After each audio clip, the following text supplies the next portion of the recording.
Hello again, people. Right, I made a video about these two trades here I took this afternoon, scalp trades, both over 6 pips each, 1.6 and 1.7, and as you know I need 5 pips a day, and I haven't been able to make videos today, but I'm sitting here waiting for a potential reversal now. So I thought I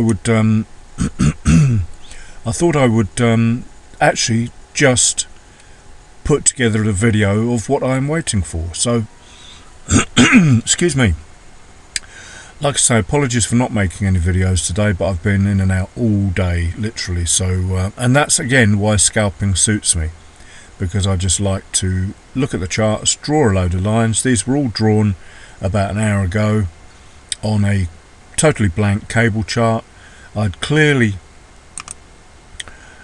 clearly see that we were in a long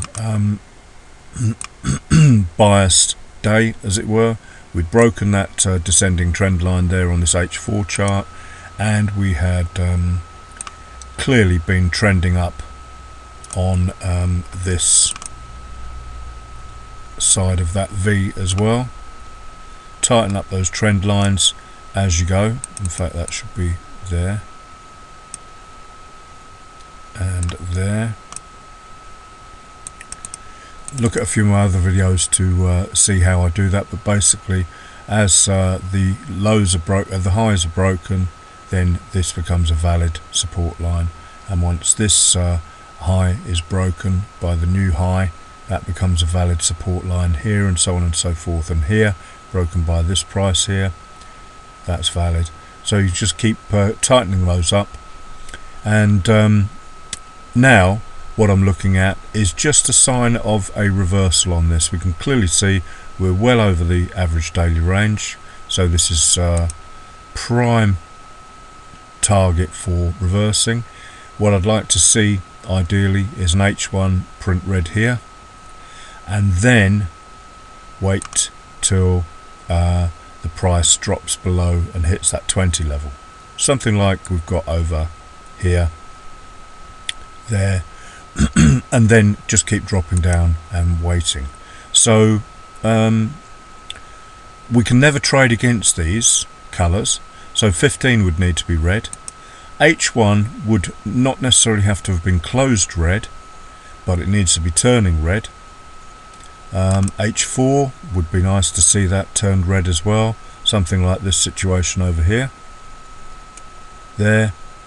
So it's just a waiting game now. And the disclaimer, as always, because we can clearly see we've hit a massive level of resistance up here now, the disclaimer, as always, is don't trade what I'm talking about, do your own analysis. But I thought I'd just put together this nice quick video so you can clearly see there was potentially a trade here, short. Let's have a look at that on the 5 minute. Oh, that didn't do very well. Ah, that's why.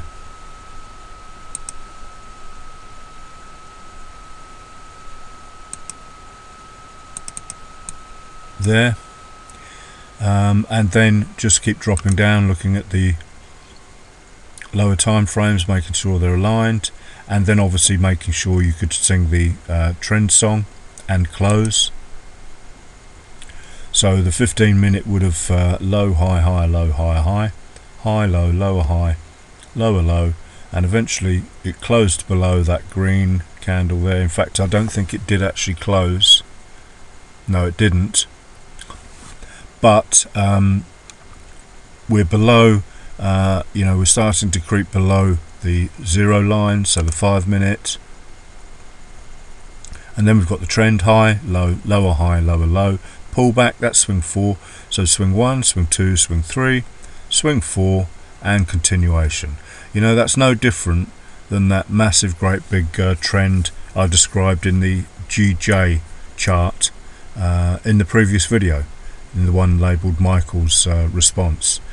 That, you know, that's almost identical to that one of Michael's, and then you get the except instead of being on the 4 hour, it's on the 5 minute. That is how this price action works, the same way on every time frame. So as you can see, we even got swing 3 we pushed down below the 20. Swing 4 was the pullback. Swing 5 was the break and close. Bust, break the low of that one there with the close, that on that candle there, and that was a perfectly good, valid, super duper trade on a 5-minute chart for 20 pips. And that's the sort of thing I'll be looking for over here. So there's no chance of going short at the moment. I don't want to be going long at this height. I'll just wait patiently for this to do its stuff and make a nice little trend like that there. And we've got where we didn't get the 15-minute reversal, we've got numerous 5-minute reversals. That's closed below the trend, that's trended down there, then it's pulled back up, then we've got a trend, a close and break there. You know, how many do we need? It's just about understanding trends and you know, swing 1, 2, 3, pull back 4, that's the accumulation or distribution phase, distribution in a short trade, and then the continuation, swing 5. Okay, thank you for watching, and I hope this will be helpful.